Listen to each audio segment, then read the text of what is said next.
at least we know these theories can't possibly get any weirder than this. Breaking Bad. I know you're not about to tie Breaking Bad into a High School Musical. Alright, man. The long-awaited Alex Bale done dropped again. This is the High School Musical mystery. We have a High School Musical theory. This is finna be insane. This is a nice 50 minutes. Let's get it, baby. You're the team leader, not a singer. Do you ever think maybe I could be both? Our team is coming apart because of your singing thing. I don't dance. I've always thought there was something disturbing about High School Musical.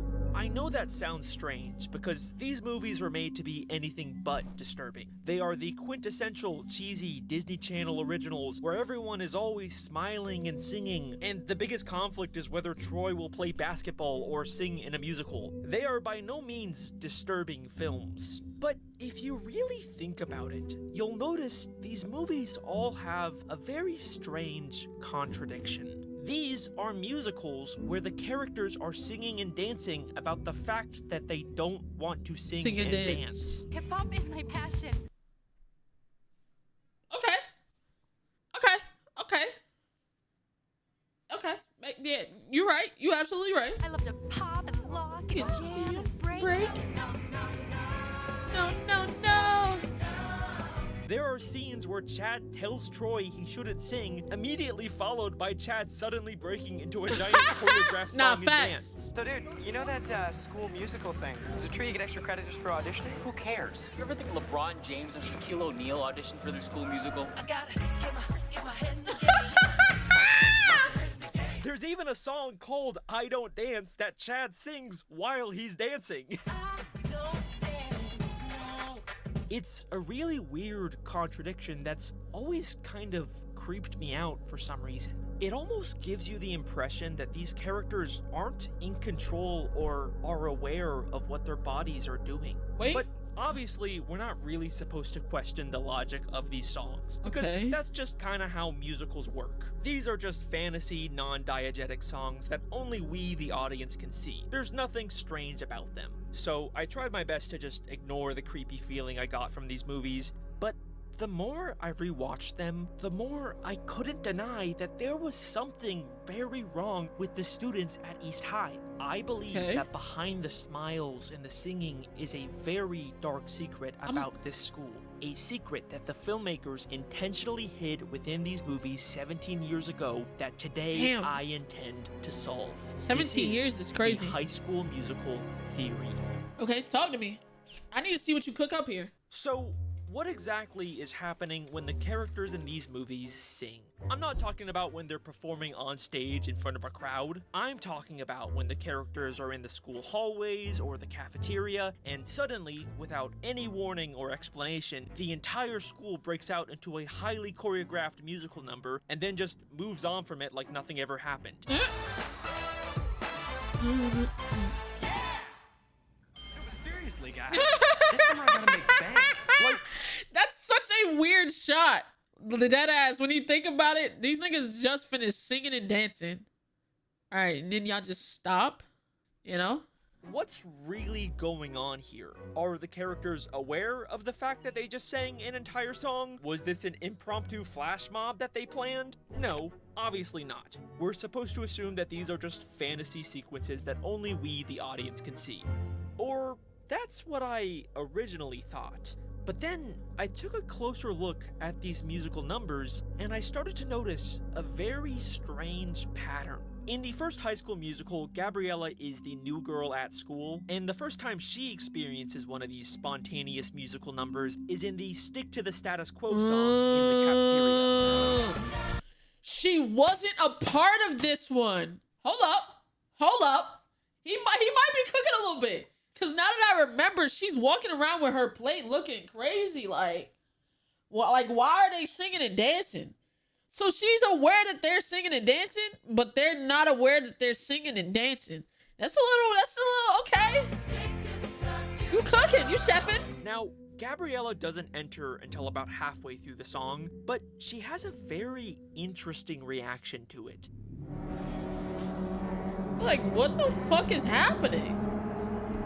Hello?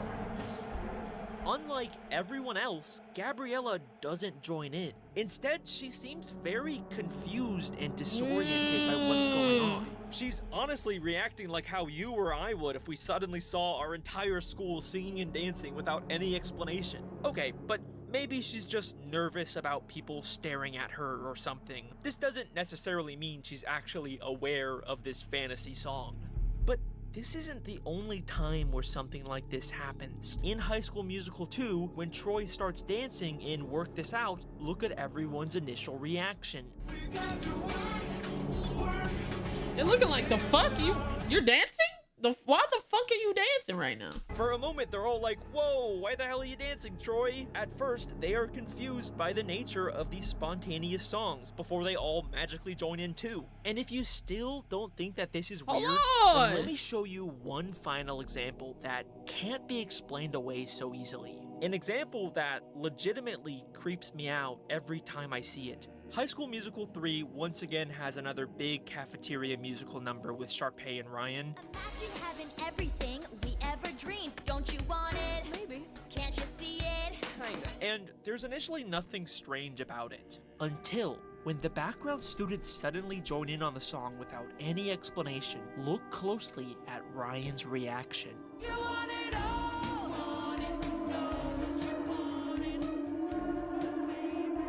He looking like, why? Wait, why it's are we very singing? easy to miss with Sharpay in front of him, but Ryan is clearly extremely confused by the other students suddenly dancing around him. Unlike the other examples, there is no other possible explanation here. In this moment, Ryan is 100% aware of the fact that he is experiencing an unexplainable, spontaneous musical scene, and he looks deeply disturbed by this.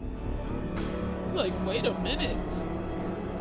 This is a very intentional choice by the filmmakers. They are directly telling us that we should be questioning the logic of these musical scenes, which has some pretty disturbing implications about this world. Now, eventually Ryan does get pulled into the song like everyone else, but look at what happens after the song ends and we come back to reality.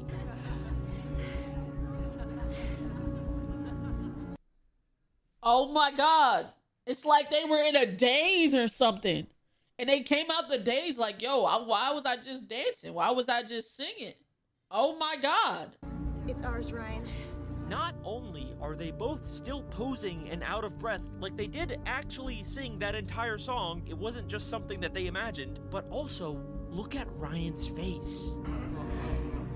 Like, wait, why the fuck was I just... He is once again very confused about what just happened before moving on like everything's normal. We are consistently being shown that these big spontaneous musical numbers are actually happening, but it isn't something that the characters are choosing to do. It's like something is taking over their bodies and forcing them to sing and dance, but they only get these rare little moments of awareness and utter terror about what's going on before they're forced to do it. Forget about it and move on like nothing ever happened. That's why these movies feel so disturbing to me, and this only gets stranger when we take a look at what happens when characters leave East High. Wait, what? Sharpay has always been in the spotlight. But to follow her dream, she'll take on her toughest role I never yet. seen this one. Sharpay's Fabulous Adventure is a spin-off after High School Musical 3 that follows Sharpay moving to New York to pursue her dreams of becoming a Broadway star. But what's strange about this movie is that it's not a musical. I mean, Sharpay does perform some diegetic songs on stage for an audience, but unlike all the other movies in this franchise, this movie has no spontaneous fantasy songs, which is really weird because Sharpay is like the most iconic musical character in this franchise. It almost feels like whatever causes people to spontaneously sing in this universe only exists in East High, or at least in the surrounding area. SNL did this parody sketch with Zac Efron that feels more accurate every time I watch these movies. High School Musical 4, new senior class. I'm here to talk about what happens after you leave East High. Here's the deal. No one sings at college. People just stared at me. And from what I can tell, this is America's only singing high school. Remember how in the first High School Musical, Gabriella seemed kind of aware and confused 'Cause she was by the spontaneous new! songs at first? It wasn't just a quick moment for her. She never joined in on Stick to the Status Quo. You probably never realized this, but Gabriella never actually gets a non-diegetic song until 2/3 of the way through the first movie, despite her being one of the two main characters of this musical. What if this is because she's the new girl at school and whatever's making people sing hasn't fully affected her yet? Now, there are some exceptions where characters still spontaneously sing outside of the school, like in High School Musical 2 when they're in a country club for the summer, but that's still nearby the school in Albuquerque, and they haven't really been there for very long. The main exception to this is at the end of High School Musical 3 when Gabriella briefly goes to Stanford as a part of early enrollment, and she still has a non-diegetic song. Take my hand, take the lead. And they make a really big point about how far away Stanford is from East High. Promise tonight in Albuquerque. It's 1,000 miles away. So it seems like this would disprove the idea that the songs can only happen near the school, but then I took a closer look at this scene. So Gabriella went to Stanford as a part of an early enrollment and had to miss out on prom at East High, but then Troy decides to also skip prom and instead dance with Gabriella at Stanford. And this is when we get their non-diegetic song.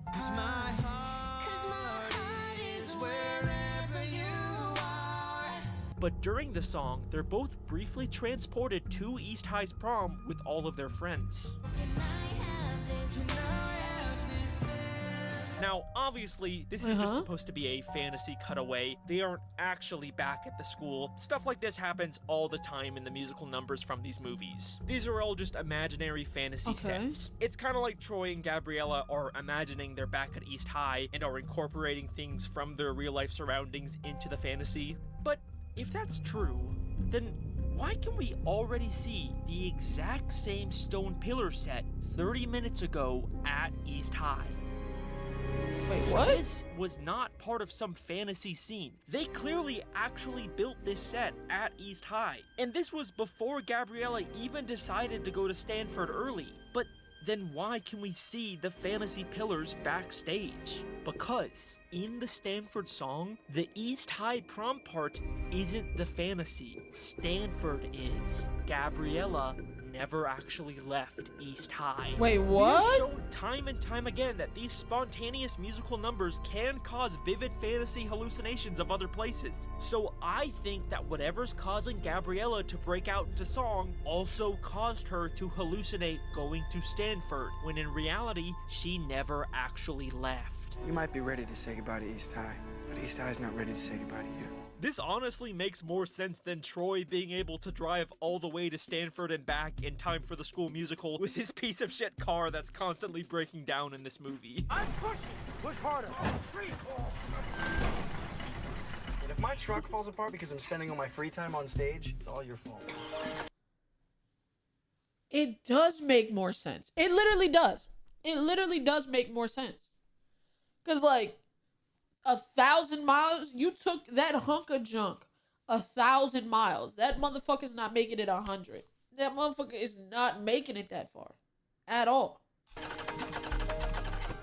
Something at East High is manipulating all of these students, causing them to sing and dance and even hallucinate to the point where they can't even leave. But that brings me to the question that you've probably been waiting for me to answer.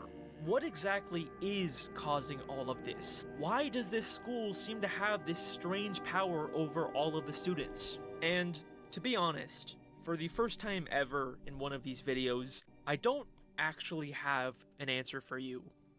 I have 5.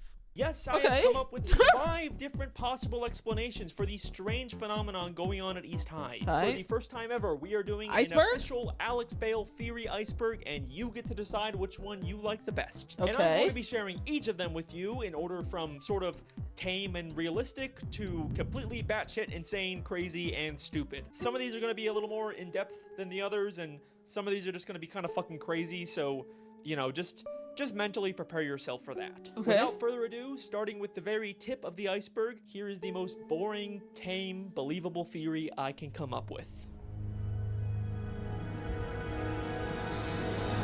this is all just lazy writing and coincidences, and I'm overthinking little things that actually mean nothing. This one's probably the correct answer. I mean, this is probably the correct answer for a lot of theories. But if we just took that one answer, we never have any theories. So fuck that first answer. All of my theories, but you know, that's no fun. And you're not watching a that Miss Fizzle is still goated to this day. That Miss Fizzle is really it, bro. No cap. YouTube fan theory Love that for Miss the Fizzle one. you know, the boring realistic answer. So, you know, let's just move on from this one. I'm not actually counting this as one of the 5. Mass hysteria theory. Okay. I've had this theory planned for a while, but fucking Danny Gonzalez kind of jokingly beat me to it first. So, I don't know. Go check out his video. It's very funny. In 1518 Strasbourg, France, a woman named Frau Trophia walked into the streets and reportedly started silently dancing without any explanation.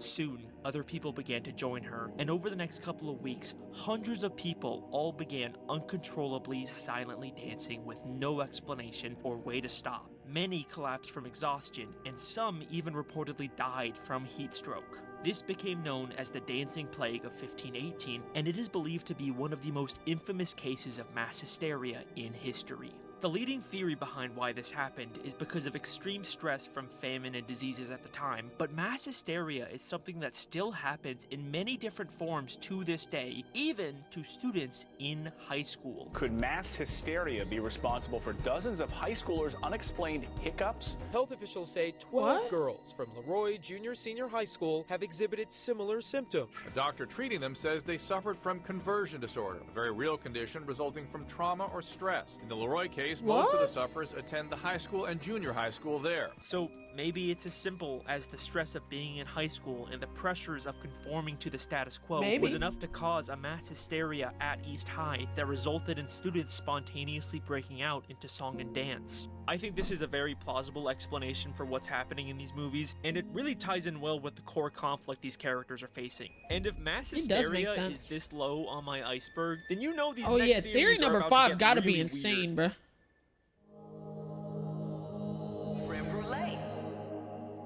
Okay, the Zeke hear me theory. out. I think Zeke is up to something. What? Zeke is one of the basketball side characters, and his whole thing is that he secretly loves to bake, but no one at school accepts that about him, at least until the end of the first movie. I bake. What? I love to bake. Strudel, scones, even apple pan dowdy.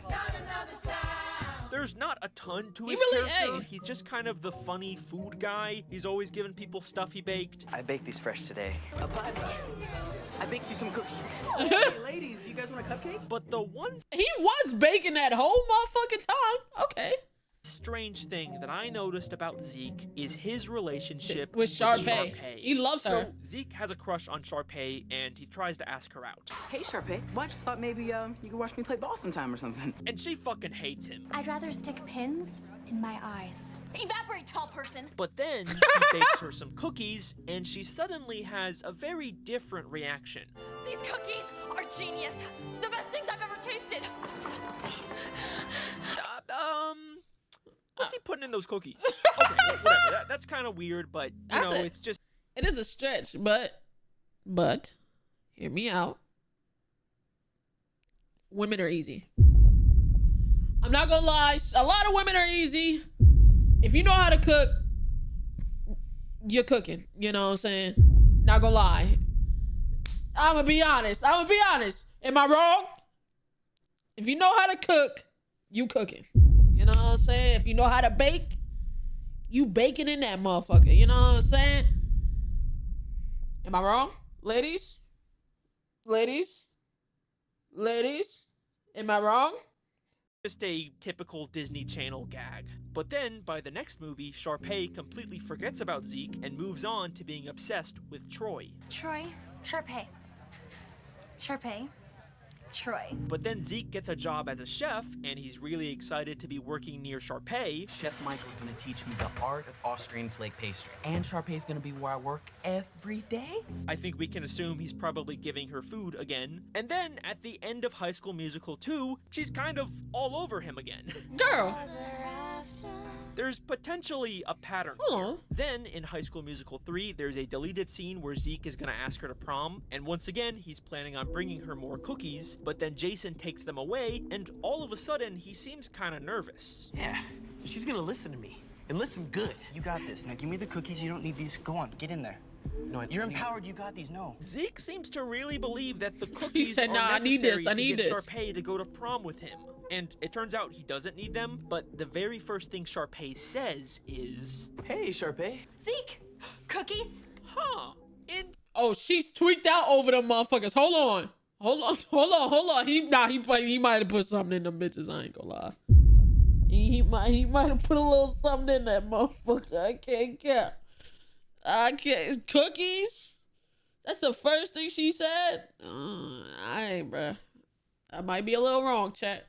Interesting. Also, later, he finds out Jason ate the cookies meant for Sharpay, and he is very concerned. Where's my cookies?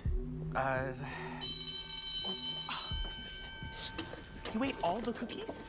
Those were meant for Sharpay, not you. Those were apparently only for Sharpay, and now he's concerned about Jason, who later, during graduation, jumps on him in a very similar way to Sharpay.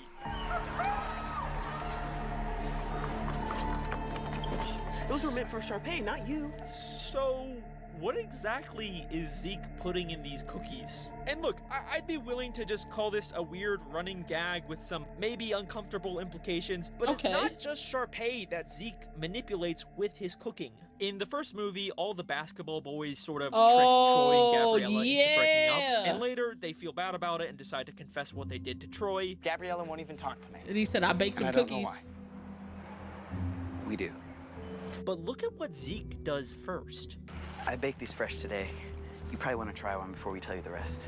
He gives Troy cookies so that he won't be mad, and it works. Troy is never shown to be even a little upset that they caused his breakup. Zeke's cooking clearly has an effect on people, and he is constantly feeding everyone in these movies. I'm good for a poolside picnic. What do you say? Zeke even made desserts. They're cooling. I'll let you know when they're ready. Now out of my kitchen. Hey, ladies, you guys want a cupcake?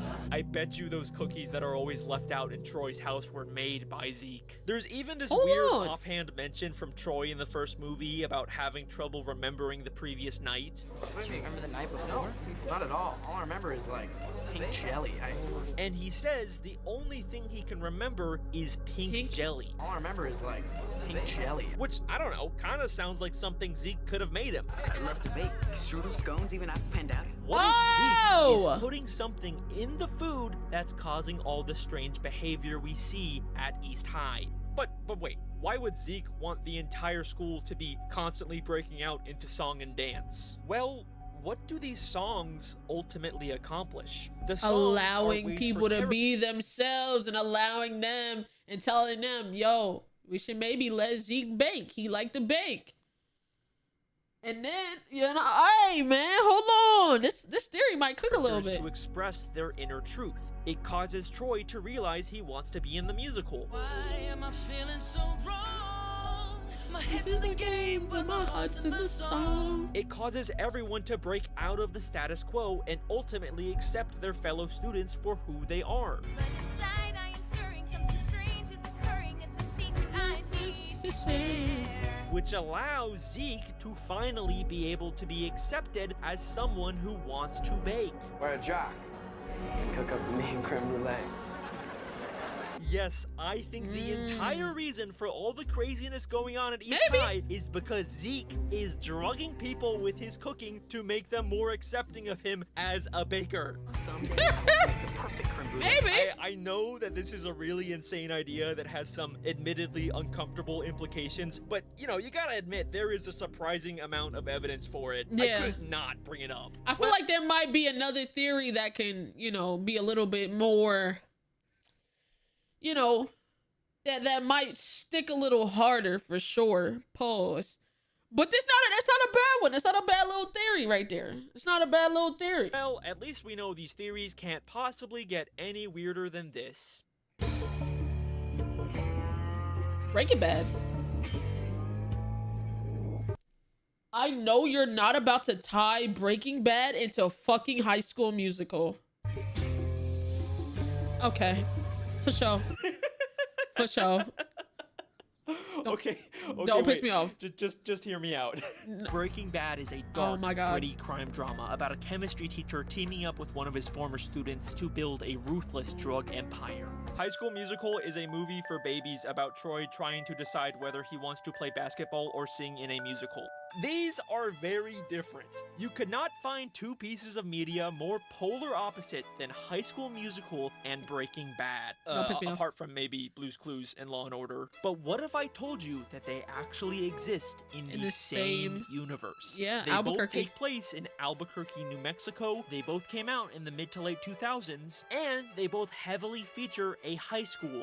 This is sort of a meme that's gone around the internet. Wait. The last High School Musical movie was 2008, the same year as the first season of Breaking Bad. They both take place in Albuquerque, which means Jesse Pinkman could have gone to high school with Troy Bolton. Don't actually piss me off. Internet for a while because of these weird similarities. Even Mr. Matt Pat Wait. gone around the internet for a while because of these weird Bop, bop, bop to the top. Slip and slide and hide that crystal. Oh my God. similarities. Even Mr. Film Theory, Disney lied to you.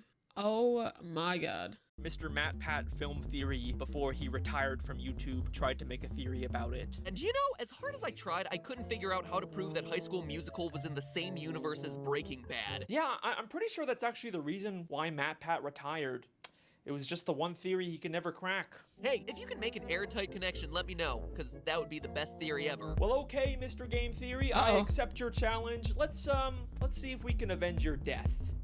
So, with all the strange behavior and hallucinations in High School Musical, there is clearly a possibility that everyone is being drugged. But what if instead of Zeke being behind it, everyone instead got hooked on a new popular drug that's going around town, Heisenberg's signature blue meth? This is pure glass. My God. This is art. A drug that Breaking Bad has established can cause hallucinations.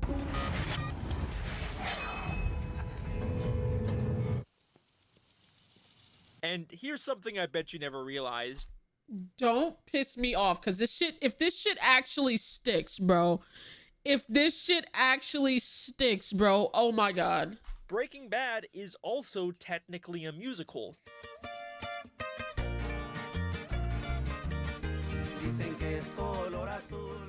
One of the episodes opens with a random band recapping the show's plot in the desert, and it's never acknowledged again.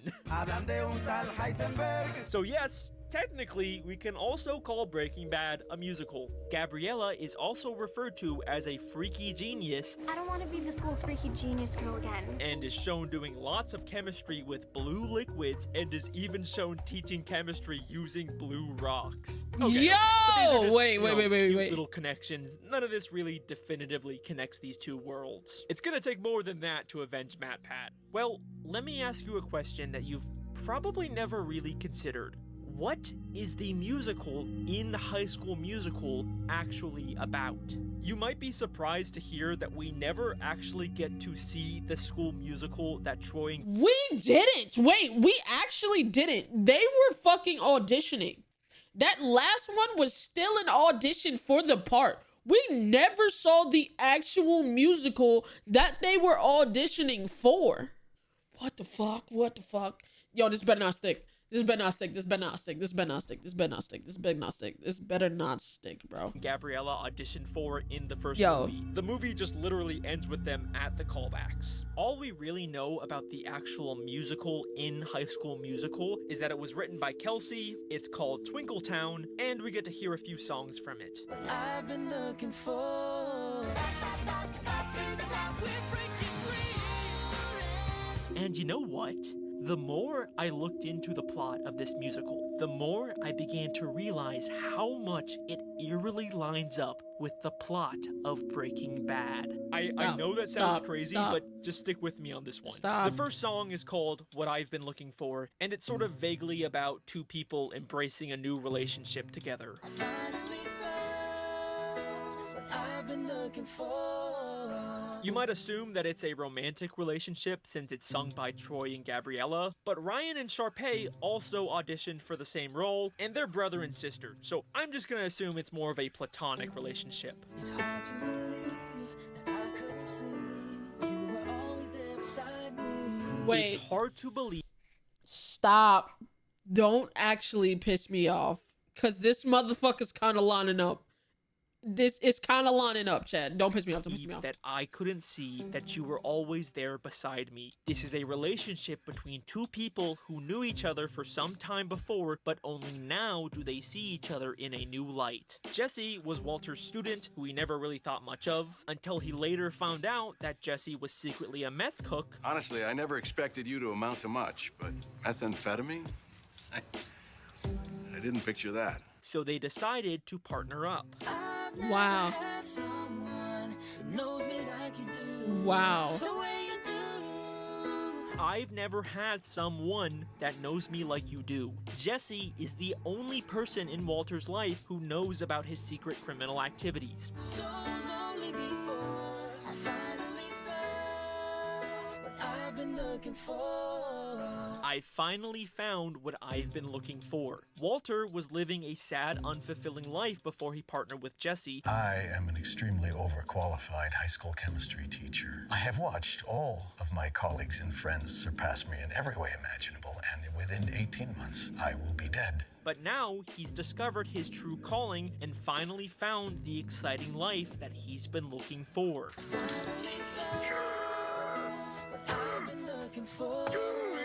The other song that Troy and Gabriella sing is called Breaking Free. We're breaking free. And it's also just kind of vaguely about being yourself and finally being free to do what you want with someone else. And obviously, you can line that up with how Walter breaks free from his old life with Jesse, or more accurately, breaks bad. We're breaking bad. Okay, so these songs line up surprisingly well, but at the same time, the lyrics are also pretty vague and could probably line up with a lot of different things if you tried hard enough. But things get really insane when we take a look at our last song from the musical, Bop to the Top. Yeah, we're gonna bop to the top. This is a song about the same two characters in a competitive environment doing anything it takes to climb the ladder of success.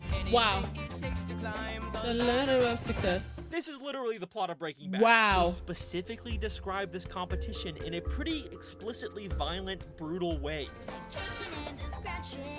Gotta bump the competition. Blow them all away. Gotta bump the competition, blow them all away. Don't this piss is what me they do off. in Breaking Bad. This shit kind of Wipe sticking. away your inhibitions. Walter's whole arc in the show is about giving up his moral qualms and giving into his dark side. He's wiping away his inhibitions to achieve success in the criminal world. They also randomly start speaking Spanish in this song. Nigga! Ay, que fabulosa. Caliente. Suave. And obviously all the Mexican cartel Nigga! members in Breaking Bad primarily speak Spanish. Este no habla ni una palabra de español. Ryan is wearing a fedora just Don't like piss me off. Heisen. Stop pissing me off. Stop pissing me off. Stop pissing me off. Stop pissing me off. Stop pissing me off. Stop pissing me off. Stop pissing me off.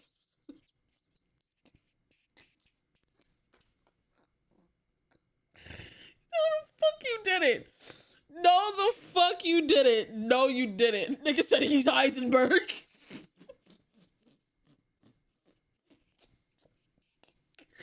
This nigga really tied High School Musical to fucking Breaking Bad, bro. What are we doing?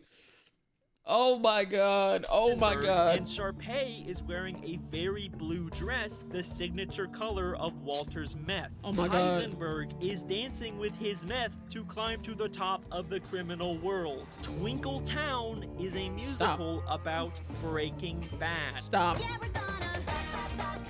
Stop. Stop.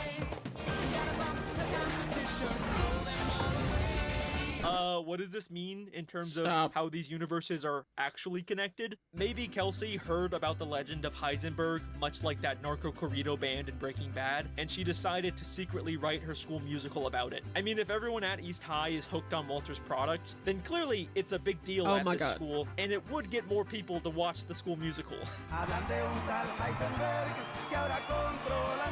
Bruh. Okay, well there you go, Mr. Matt Pat. There's my attempt at connecting these two pieces So of media. hell no. I guess this means I get to be the new host of Game Theory. That's how that works. Yeah? Anyways, thanks so much for watching. Those were my High School Musical theories. Make sure to like and subscribe and tell me which one you think is the best. Yeah, nigga, you still got two more. Wait, how the fuck can it get wilder than Breaking Bad and High School Musical connection? How the fuck? What are these next two fucking theories, my nigga? More theories.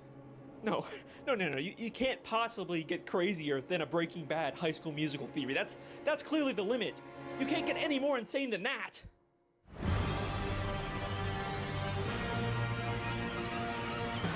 The human zoo? The fuck? Welcome everyone. We officially have reached the point of no return in this video, where I will now try and convince you that East High is not actually a high school, but in fact is a human zoo where scientists are secretly watching and experimenting on these students. Yes, I know that is the stupidest thing I have ever said, and yes, like always, I am actually being serious. Okay, so where do we even start with this? In the first High School Musical, Sharpay and Ryan are in the school library, and they're researching the new student at their school, Gabriela Montez. There's something freaky about her. Where did she say she was from? They search her name on the internet, and the first two results tell them that Gabriela was an extremely smart student from out of town who's won a bunch of academic awards. Okay. Wow, an Einsteinette. But we can also very briefly see a third result that Gabriela, San Diego Zoo's new scientists set up real-time habitat cam. That reads, Gabriela, San Diego Zoo's new chimp, scientists set up real-time habitat cam. Now, at first, there's nothing all that strange about this. They searched up the name. Wait, what did it say? Habitat cam. Now, Yeah, I know. Danny Gonzalez also pointed out the search result, but he didn't come up with this theory. Okay, first, respect. There's nothing all that strange about this. They searched up the name Gabriela, so they're obviously gonna get some irrelevant results about other things with the same name. No big deal. But what's weird is that this is a result about the San Diego Zoo, the same city that we can see Gabriela originally came from. And that's strange because they didn't search up anything about San Diego, they just searched Gabriela's name. The fact that it's from the same city is seemingly a total coincidence. Okay. But then there's also the fact that it's about a new chimp at the zoo at the exact same time that Gabriela is a new student at East High. Okay, that's two strange coincidences, but whatever. Gabriella's obviously not a chimpanzee, and this school is obviously not a zoo. I mean, this is too stupid of an idea to even think about. But then I did think about it, and I kept noticing more of these weird coincidences. At the start of the first movie, listen to what Taylor says when she first sees the basketball guys. Behold the zoo animals heralding the new year. Behold the zoo animals? What is going on? This is such a stupid idea, but it keeps coming back. Okay. And then I realized the students at this school are constantly being compared to animals. Hey, what team? Sharpay is kind of cute too. So is a mountain lion. I smell a rat named Darbus. Actually, I think it's two rats. You know what I'm gonna do to those two overmoose show dogs? Nothing. What's up? Ducky, how's my dashing boy? It goes around your neck like a dog collar. And then the fish turned into a gorgeous prince. That girl's got more moves than an octopus in a wrestling match. I know everyone thinks that I'm Sharpay's poodle. The students even dress up like animals. Okay, but come on, this is still such a I'm stupid still kind of idea. like even if the students are constantly compared to animals, obviously we know that they're not. They're clearly human. We can see that with our own eyes. Like, what are we even supposed to assume here? That they were animals that somehow turned into humans? Oh my god, don't start with this. That is so stupid. End of story. Theory debunked. Stop. Stop. What the fuck? What the fuck? Stop. When Taylor is trying to explain to Gabriella why she shouldn't date Troy. She literally shows a diagram of a monkey evolving into a human. Oh my god. From lowly Neanderthal and Cro-Magnon to early warriors, medieval knights, all bro, this is so absurd. He's right, it does get worse, but like, Punkhead basketball man. I'm gonna lose my fucking mind. What does this mean? Why are they constantly telling us that these students are animals at a zoo? Are we really supposed to believe that these students were like originally animals that somehow evolved into humans? Hang on. No. We're not even talking about just a normal zoo anymore. This is some mad scientist sci-fi bullshit. This is not something a normal zoo does. Yeah. But wait a second. Remember, it didn't say zookeepers or zoo staff set up the habitat camera. It was specifically scientists, meaning there is some kind of scientific research going on. Okay, you know what? Okay. Fine, whatever. I am going to entertain this stupid idea. Here's how I think this could work. The students at East High were all former animals that scientists experimented on, speeding up their evolution process and transforming them into humans. They were placed inside of an elaborate exhibit inside of the San Diego Zoo that was meant to replicate a human high school environment so that scientists could study their behavior. The scientists even set up real-time habitat cameras disguised as normal school security cameras on the ceilings. Maybe we're being punked. Maybe we're being filmed right now. For the most part, the zoo animals act like completely normal humans, but some animalistic traits still appear, like how they all stick within their very specific animal packs and herds. The drama geeks and the brainiacs suddenly think that they can. Bro, this nigga, Alex Bell, it's gotta be like some crazy drugs. It gotta be pure too. Like, cause where the fuck do you be pulling this shit from? Their very specific animal packs and herds. The drama geeks and the brainiacs suddenly think that they can talk to us. Troy, I would consider myself an expert in that particular subspecies. It's like a jungle up here. Yeah, just like that cafeteria. Also, there's the fact that Troy is always climbing trees like an animal. Nah, dead ass. Doing it a tree. Another top secret hiding place. This thing is always in a fucking tree. I guess I see things more clearly from up here. But what exactly are the scientists trying to achieve with these experiments? Oh my god. Why turn animals into humans and put them inside of a fake school? Well, to answer that, I think we need to take a closer look at Taylor McKessie. If this theory is true, then Taylor seems like the one character who would be aware of it. Behold the zoo animals heralding the new year. From lowly Neanderthal and Cro-Magnon, Troy Bolton represents one side of evolution. Chat. Before we get too deep into this, Taylor was bad. She was. Not gonna lie. Can't lie.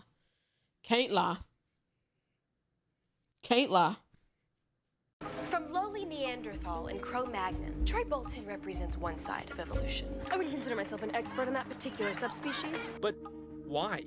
What's so special about her? Chem Club President Taylor McKessie. And if those science girls get Gabriella hooked up with Troy Bolton. Taylor is the head of the science club. She knows so much about what's going on because she is one of the scientists secretly running the zoo. And what is Taylor's goal in this movie? Troy Bolton represents one side of evolution, and our side, the side of education and accomplishment, is the future of civilization. This is the side where you belong. She wants Gabriella to stay away from Troy so that she can better use her intelligence for the good of mankind. And Taylor's not even exaggerating here. Gabriella is actually a genius who could change the world. I don't want to be the school's freaky genius girl again. Wow. Einsteinette. A judge at an academic competition said they have never seen someone so poised and scholastically accomplished, and her future burns brighter than 1,000 Damn, suns. crazy dick Holy suck. shit. The entire Brighter than reason 1,000 suns is scientists insane. are turning animals into humans at this zoo. I'm is kind to create of on this super one. intelligent subjects like Gabriella that could later go on to help mankind. That's why I think East High is actually a human zoo. How are you topping this? Oh, and I guess the experimentation also has the side effect of making them sing sometimes You know, I kind of forgot that the point of these theories was to answer why the characters sing. I think I got a little carried away with this one, but that's okay, because I have saved my personal favorite answer to this How are you mystery topping for this? the final and best theory in this video. We have officially reached the deepest layer of this theory iceberg. Okay. Get ready for the most insane, most ridiculous, most batshit crazy High School Musical theory you will ever hear. Alright, I'm gonna be honest, this one's not actually as crazy as Zoo Theory. I don't think I can actually get any more ridiculous than that one. This one's somewhere between Breaking Bad and Human Zoo. I mean, it's still pretty far down there. But the reason I saved this one for last is because not only is it my personal favorite answer to this mystery, but I believe that it is the answer that is most likely intended by the filmmakers. Out of all of these theories, I actually think this one has a really good chance of being true. This is the Miss Darbus theory. Miss Darbus? So, something at East High is forcing the characters to break out into song and dance against their will, and then seemingly forget about it. Okay. But what is actually the point of these fantasy musical numbers? They cause characters to express their inner truth. And now suddenly people are confessing. Inside I am stirring, something strange is occurring. It's a secret I need to share. Troy sings about his secret desire to be in the musical. Zeke admits he loves baking. Chad comes out of the closet. The singing forces them to confess. That's crazy to say. He does come out the closet, but like, like there was other ones, you know, like there was a nigga that likes to play jazz and shit, you know. Chad comes out of the closet. I mean, yeah, like admits he loves musical baking. punk is Chad crazy. Comes out of the closet. The singing forces them to my confess God. their inner truth, and it Why ultimately you helps say them it like discover who they really are. And you know who's constantly talking about this exact same thing? Miss Darbus. Oh Miss my Darbus God. is East High's drama teacher, and she is constantly talking about how the theater and the musical arts can help kids express themselves. Oh my God. This is where the true expression of the artist is realized, where inner truth is revealed. The stage can be a wonderful partner in the process of self-discovery. This Oh is my where God. inner truth is revealed. It's a wonderful partner in self-discovery. Doesn't that sound exactly like what's happening to these students? And she even talks about the theater like it has some kind of supernatural divine power. Proximity to the arts is cleansing for the soul. The theater is a temple of art, a precious cornucopia of creative energy. Is it possible that Miss Darbus is actually aware of what's really going on at this school? Okay, Well, this one makes more sense than almost everything else. For Not gonna that, lie. we need to take a look at her reaction to Troy's non-diegetic song in High School Musical 3. So this is the part in all of these movies where Troy is upset and he's bad at basketball and he wants to sing about being upset. So he breaks. Yo, that one part in High School Musical fried me, bro. When Troy was walking through that field, boy, he said, "Us." I said, "Oh, okay. Who you feel? Who you feeling like?" Right? I said, "Oh, okay. Oh, you locked. Okay, respect." Troy is upset and he's bad at basketball and he wants to sing about being upset. So he breaks into the school at like the middle of the night and sings the iconic song Scream. This is clearly supposed to be a non-diegetic fantasy song where basketballs appear out of nowhere and the hallways literally turn upside down, and it ends with Troy back in the school's theater.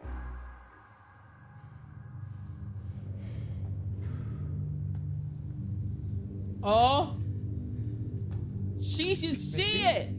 Troy realizes Miss She can see it, but she's not a part of it. Oh, okay. Okay. Darbus is also there, and they have this very interesting exchange. And the reason for your visit is? I don't know. I think I feel like this is a good place to scream, or just to think. Miss Darbus says that Troy came here to scream, clearly referencing the song he just sang. But then Troy corrects her and says, "No, I was just thinking." This is a good place to scream, Or just to think. Troy believes that he was just thinking to himself because he's unaware of the fact that he just sang an entire non-diegetic song. But Miss Darbus is clearly very aware of what really happened.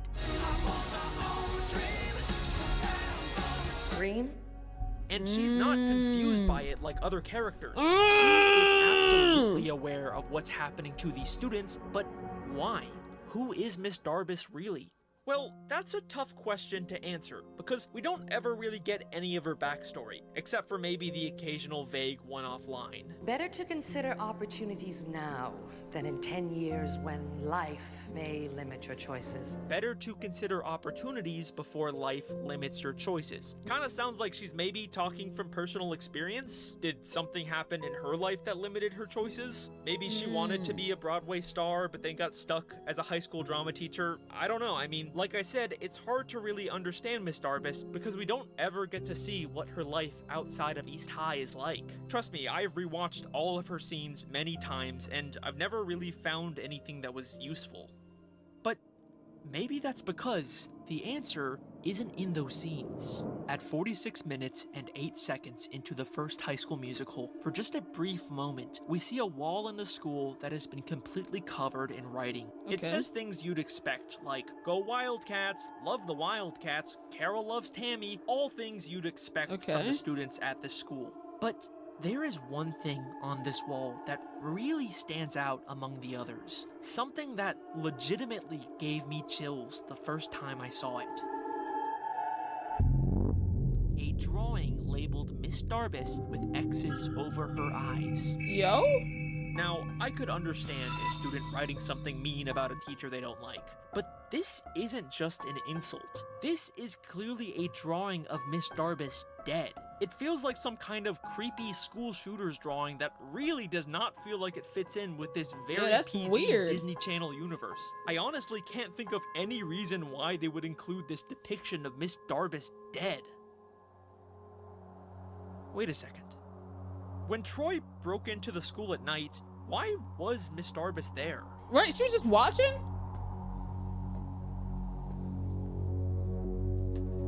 Miss D? She claims it was to get some schoolwork done, but like, why is she working on it in a very dark theater as opposed to, I don't know, her house? And look at how creepy she looks, just sitting there in the dark, secretly watching Troy. It's also weird that she just happened to be there on the one night Troy decided to break in. You know, come to think of it, it's not just that we never hear about Miss Darbus's life outside of the school, it's that we've never even seen her outside of the school grounds. Hang on, is Miss Darbus like a ghost? No, that's no way, right? But wait, this isn't even the only time she's just magically appeared in the theater. The first time Troy and Gabriella try to audition for the musical, she tells them that they're too late, and we see her leave. Perhaps the next musicale. Troy and Gabriella decide to stick around and sing the song anyways, but then afterwards, Miss Darbus just appears in the theater again and acts like she heard the whole thing. Wow. That's nice. Bolton, Montez, you have a callback. What? We saw her leave. We could even see while they were singing she was not there. But then a whole 2 minutes later, she just suddenly appears again, acting like she heard the whole thing. Okay. We could even see that her appearing scares the other students. Bolton, Montez.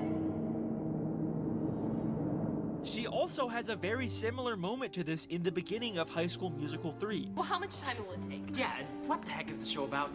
You, Mr. Danforth.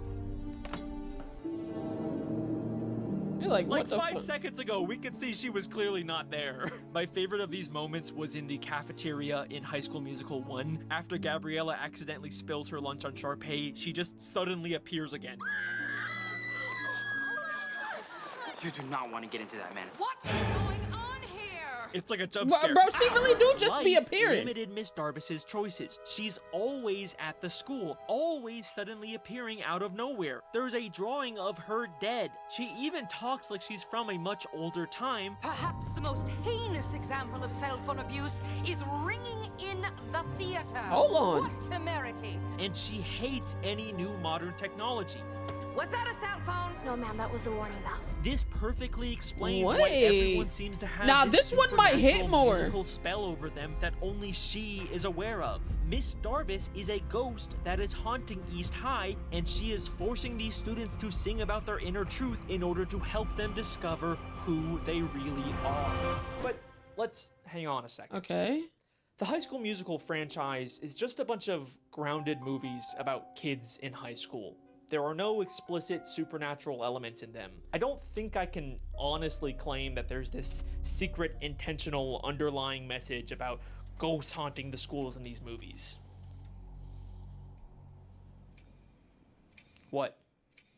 You usually have something else. What, are you expecting me to just scream at you with some big You final do surprise though. evidence? You do though. Come on, guys. I am not that predictable. Yes, you are. High School Musical 3 was originally going to be a Halloween-themed movie called Haunted High School Musical and would have featured ghosts haunting East High. Yes, I am being 100% serious. This is real. This is actually what they were originally planning on doing with the final movie of the trilogy before they decided to scrap the idea. But we can still see hidden clues from this ghost subplot that I bet you they were planning on paying off in this movie, where it would have been revealed that Miss Darbus was actually a ghost all along, and she was the cause of all the students breaking out into song. And that is my final High School Musical theory. That makes sense though. This one makes the most sense. That one makes the most sense. Also, they would have revealed that the school is actually a human zoo inside of Breaking Bad. Okay, bye. No, they wouldn't have. No, they wouldn't have. They wouldn't have did that. Your inhibitions, zip, zip, zap, to the rap and shut your stuff. Banger. W video, shout out Alex Bale.